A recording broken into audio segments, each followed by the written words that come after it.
बिस्मिल्लाहिर्रहमानिर्रहीम। आप देख रहे हैं मेरा यूट्यूब चैनल और फेसबुक पेज लीगल्स। बात करेंगे कमसिन बच्ची के अगवा के केस से मुतल्लिक और सरकार बनाम जहीर मुकदमा जो कराची के अंदर इस वक्त चलने जा रहा है, शुरू होने जा रहा है 1 अगस्त से, उससे मुतल्लिक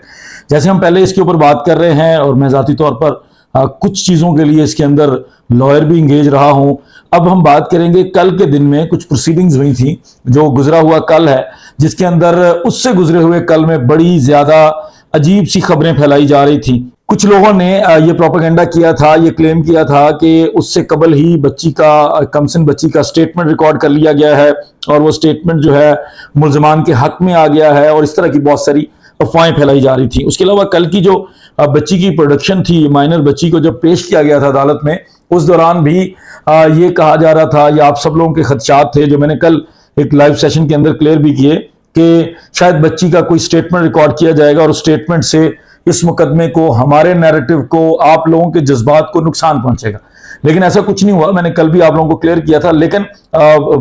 वक्त की किल्लत के बायस हम इस ऑर्डर के ऊपर बाकायदा तौर पर आप लोगों को मैं ब्रीफ नहीं कर सका था कि इस ऑर्डर के अंदर है क्या, इस ऑर्डर के अंदर कितनी पॉजिटिव चीजें हुई हैं। और जो कल ये 2 सफ़ात के ऊपर मुश्तमिल एक ऑर्डर था, ये वही मजिस्ट्रेट साहब हैं जिनकी अदालत में बार बार मुकदमा पेश होता है। आफ्ताब अहमद बुगियो साहब हैं, शर्की की अदालत है, मजिस्ट्रेट जो कराची शर्की के हैं, और इनके पास शुरू दिन से आप लोग प्रोसीडिंग्स में इन्हीं की अदालत का बार वो बोर्ड देखते हैं, जिसके अंदर वकला जा रहे होते हैं, पुलिस जा रही होती है, बाहर आ रही होती है। तो वो सारे ये उन्हीं की अदालत के अंदर कल इस कमसिन बच्ची को पेश किया गया था। पुलिस ने बड़ा सिक्योर करके वो लेकर आए थे और उसके बाद वापस गए। आप लोगों ने वो सारा कुछ फुटेजेस में देखा। लेकिन अदालत के अंदर जो प्रोसीडिंग हुई उसको भी थोड़ा सा आप लोगों को एक्सप्लेन कर देते हैं, चूंकि वहां पे मौजूदगी नहीं थी वकला के अलावा किसी और की, और इवन मीडिया की भी। तो कुछ चीजें हैं जो जरूरी हैं बतानी, कुछ चीजें हैं जो इन्फॉर्मेशन आप लोगों के लिए बड़ी जरूरी है, और आज भी आप लोग कुछ चीजों के लिए परेशान हैं, उनके मुतल्लिक भी हम कुछ चीजें हैं जो हमने रिकॉर्ड की हैं वो आप लोगों के सामने रखेंगे। फिलहाल जो कल फैसला हुआ था, पहले मैं आपको बता दूं कि ये परेशानी की बात बनी क्यों थी आप लोगों के लिए। चूंकि ये दरखास्त दी गई थी मुलजम जो मुबैना जहीर गैंग का ये जो मरकजी किरदार है जहीर अहमद, उसकी तरफ से दरखास्त दी गई थी, जिसने बच्ची को अगवा किया है कराची से और लाहौर लेकर आया। उसकी तरफ से एक दरखास्त दी गई थी, और ये पहले आप लोगों के इल्म में होना बड़ा जरूरी है कि किस तरह से ये लोग फाउल प्ले करते हैं, किस तरीके से ये लोग कोर्ट्स को चीट करते हैं। वो चीजें आप लोगों के सामने रखना बड़ा जरूरी है। कोर्ट्स के सामने जहां जरूरी होता है हम जरूर रखते हैं, लेकिन आप लोगों को पता होना चाहिए कि इन लोगों का कंडक्ट क्या है एक्चुअली। जिस दिन जब जमानत फिक्स थी, आज से 2 रोज मतलब 1 रोज कबल, और 26 तारीख को बनती है, 26 तारीख को जमानत की तारीख थी जो कबल गिरफ्तारी इन्होंने ली हुई है। उसमें एक वजह तो ये जरूर थी कि कराची का मौसम खराब है, और कराची की अदालतों की तरफ से, कराची की बार एसोसिएशन की तरफ से भी रिक्वेस्ट की गई है जजेस को कि वो अगर कोई वकला पेश नहीं हो सकते तो उसके अंदर एडवर्स ऑर्डर पास ना करें। दूसरी तरफ पुलिस के रिकॉर्ड के अंदर भी कुछ कमी थी, पुलिस का चलान तैयार नहीं था, या पुलिस की प्रॉपर रिपोर्ट नहीं थी। पुलिस ने रिपोर्ट देनी थी, और पुलिस भी चाह रही थी कि हम 1 अगस्त को जब चलान जमा करवाएं तो उसी के साथ ही हम मुल्जिम के बारे में मुकम्मल तफ्तीश करके बता दें, जिसके ऊपर जमानत का फैसला होना है। किसी को रिहा करना है, किसी को कैद में रखना है, ये फैसला अदालत का होता है। पुलिस का सिर्फ काम ये होता है कि जो पुलिस को नजर आता है उनकी तफ्तीश में वो उनके सामने जमा करवा देते हैं। तो ऐसा ही 1 अगस्त को चलान के अंदर होने वाला है, जो भी पुलिस की फाइंडिंग होगी दे देंगे, लेकिन जमानत का फैसला अदालत अपेरेंटली जो चीजें नजर आ रही हैं उसके मुताबिक करेगी, जिसमें हम आपको बता चुके हैं कि चूंकि पहले कुछ मुल्जमान की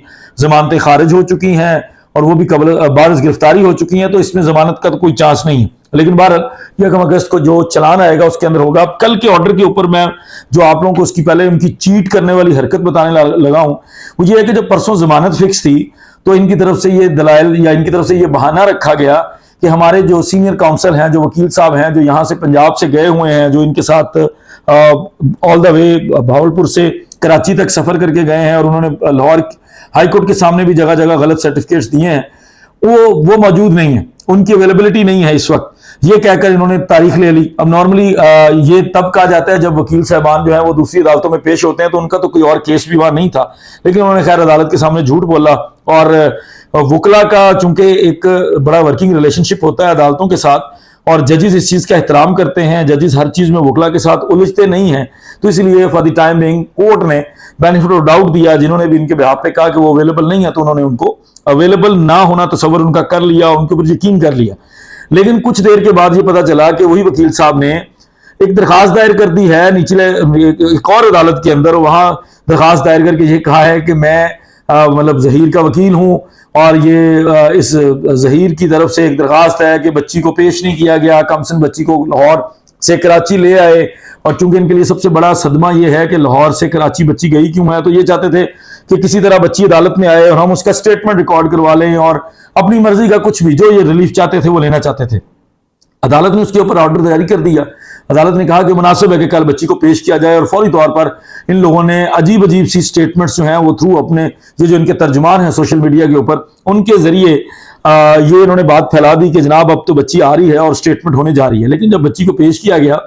तो इनके लिए बहुत बड़ा सरप्राइज था अदालत की तरफ से और जिब्रान नासिर की तरफ से, जहां वहां उन्होंने सबसे पहले तो अदालत ने यह कह दिया था कि वकला की मौजूदगी के अलावा किसी और की मौजूदगी नहीं होगी और कोई और बात नहीं करेगा। अब इनका जो बयानिया एक था कि पुलिस ने बयान ले लिया, पुलिस ने ये कर दिया वो कर दिया, लड़की को कमसिन बच्ची को जो है वो जाके पुलिस ने पूछ लिया, तो ये सारा बयानिया इस ऑर्डर के तहत फौत हो गया।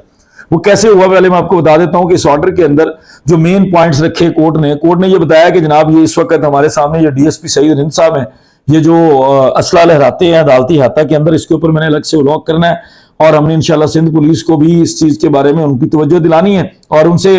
इस चीज का हिसाब मांगा जाना चाहिए कि ये आपको किसने इख्तियार दिया है कि आप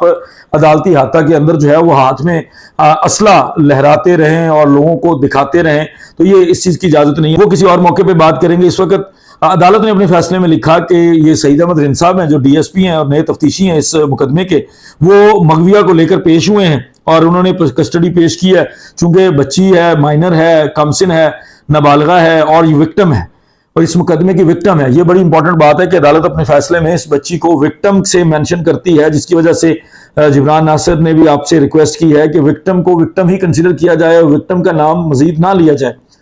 और ये जो केस का टाइटल है सरकार बनाम जहीर अहमद वही टाइटल लिया जाए। सबसे पहले पैरे में अदालत ने यह लिखा कि इस वक्त हमारे सामने ये तफ्तीशी अफसर हैं डीएसपी रिंद, ये नए तफ्तीशी अफसर हैं इस मुकदमे के। इन्होंने हमारे सामने नाबालिगा बच्ची को पेश किया है, कमसिन बच्ची को पेश किया है और कमसिन बच्ची को जब ये पेश कर रहे हैं चूंकि जो विक्टिम है, तो इस वक्त अदालत के अंदर सिर्फ वकला मौजूद हैं, इसके अलावा कोई तीसरा बंदा मौजूद नहीं है। दोनों तरफ से जो मुल्जमान का वकील है और जो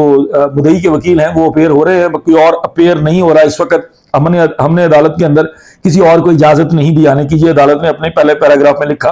जिसके ऊपर उन्होंने पहले तो क्लियर कर दिया वो जो बात हम आपको उससे पहले दिन भी कर रहे थे, अगले दिन भी कर रहे थे, जो जिस चीज के बारे में प्रोपेगेंडा किया जा रहा था कि ये पेश शायद किसी बयान के लिए किया जा रहा है, तो हम बता रहे थे कि बयान नहीं है, बच्ची को पेश किया जाना जरूरी है चूंकि एक सूबे से दूसरे सूबे में बच्ची को ट्रैवल कराया गया, एक दूसरे सूबे से बच्ची को रिकवर किया गया है, कोई प्लान करके बच्ची को दारुल अमान में छोड़ा जा रहा था तो किसी नामालूम वकील के जरिए, तो वहां से रिकवर किया गया, तो लिहाजा बच्ची को मजिस्ट्रेट के सामने पेश किया जाना है कि बच्ची सेफ है, महफूज है।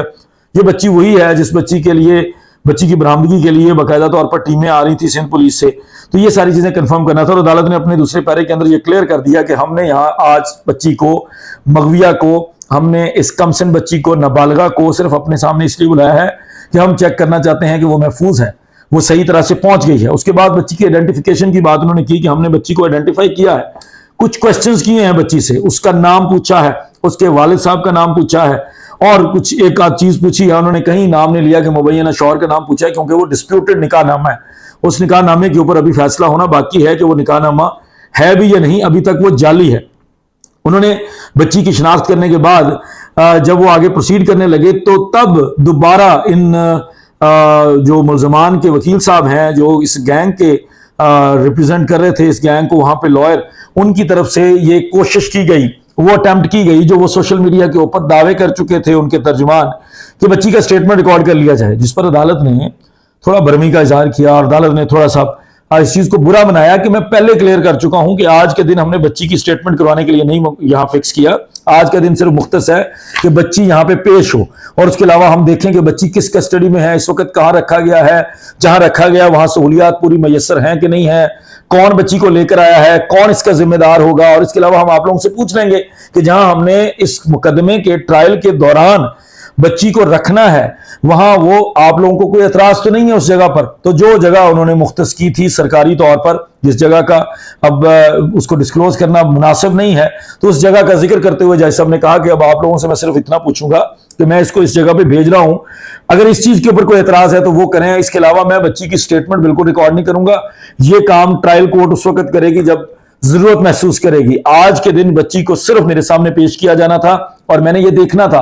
कि बच्ची हिफाजत से है, बच्ची को जहां रखा गया है वो जगह मुनासिब है, और इसके अलावा कोई कार्रवाई हम नहीं करेंगे। ये कहकर अदालत ने उनको, आप मुनासिब अल्फाज तो नहीं है लेकिन बहरहाल शट अप कॉल दे दी गई उनको कि आप इसके अलावा किसी और चीज की डिमांड नहीं कर सकते। ये कहने के बाद जज साहब ने बाकायदा तौर पर जो चाइल्ड प्रोटेक्शन ऑफिसर होते हैं उनसे थोड़ा मुकालमा किया, उनसे पूछा, उनसे सारी तफसीलात ली, और तफसीलात लेने के बाद उन्होंने बहुत जबरदस्त किस्म की डायरेक्शन जारी की। उन्होंने कहा जी सबसे पहले तो बच्ची को वहां रखें और बच्ची को बिल्कुल सिक्योरिटी के अंदर रखना है, और सबसे इंपॉर्टेंट चीज यह है कि जब तक यह मुकदमा चल रहा है, जब तक इस मुकदमे का फैसला नहीं हो जाता,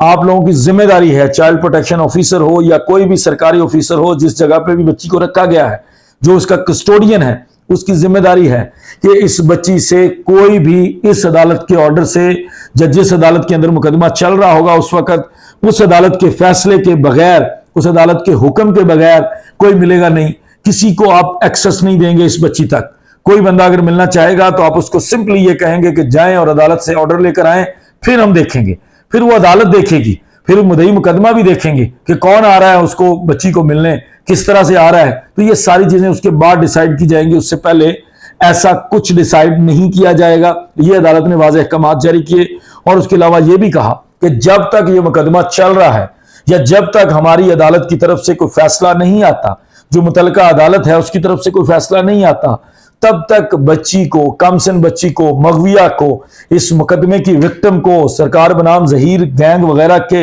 विक्टिम को सरकार की तहवील में रखा जाएगा, महफूज रखा जाएगा, और इसको किसी और जगह शिफ्ट नहीं किया जा सकता। ये चीज जरूरी है आप लोगों के लिए बताना। जब अदालत ये कह रही है कि कोई बच्ची को नहीं मिल सकता, कोई बच्ची को वहां पर जाकर किसी और जगह मुंतकिल नहीं कर सकता, तो ये बात आप लोगों के जहन में बड़ी क्लियरली होनी चाहिए कि ताकि अगर कोई और प्रोपेगेंडा करने की कोशिश करे, इस मुबैना जहीर गैंग का तर्जुमान इसका कोई प्रोपेगेंडा करना चाहे कि फलां तफ्तीशी मिल गया है, कोई मुबैना तौर पर सहाफी बन के इस तरह की बात को डिस्क्लोज करना चाहे कि जी वहां पर जाके मिल लिया गया है, बयान ले लिया गया है, तो आपने ये समझ लेना है कि अदालत की इजाजत के बगैर ये कोई तफ्तीशी अफसर या कोई और बंदा उस बच्ची को नहीं मिल सकता। खा वो कोई पॉलिटिशियन हो, खा वो कोई भी बंदा हो, इन मुल्जमान की तरफ से तो किसी बंदे को नजदीक भटकने भी नहीं दिया जाएगा,